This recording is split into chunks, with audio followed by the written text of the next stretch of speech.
My name is Andoni Almeida at Beryl Consulting Group, and I'm happy to be joined by Ivan at Boltzbit. Happy to be here. Well, tell me a little bit more about your company. Boltzbit is a deep tech AI research company, and we deliver a full stack no-code solution for custom large language models. You can think of it as large language model as a service. We're also pioneering new transformer architecture that allows large language models to learn in real time and to adapt the model weights as new information comes in, which make them much more resilient to changing market conditions and new data becoming available to the business. So today we're going to be talking about AI. And my first question to you is, why is LLM plateauing?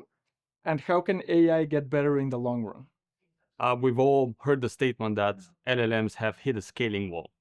And by that, we mean we've exhausted the data, the publicly available data that large language models have been trained on the past 4 to 5 years. And that becomes a problem because they're not getting any better beyond that. What really matters in the next phase of the AI growth and development is training models on private data, which adds value to the specific business workflows that depend on that proprietary owned and data that trains the models. Perfect. And there's a lot of talk about an AI bubble. So do you consider that we are in an AI bubble? And if so, how does it impact investment into AI and AI technology development? Bubbles are inevitable with any new technology that's coming to the market, reshaping the industries. That happens sooner or later. Markets always corrects itself, and the wisdom of the masses is there to prove that theory. Even Sam Altman said it himself that there will be a bubble, it will burst.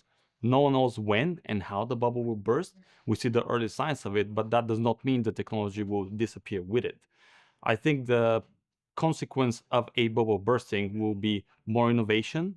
There will be more players competing with less resources in terms of the scale which was required up until this moment to train large language models. Things will become more efficient. Yes, markets will suffer, but I think investments and investors will refocus on how the capital is being allocated towards more profitable ventures in true deep tech technology innovators.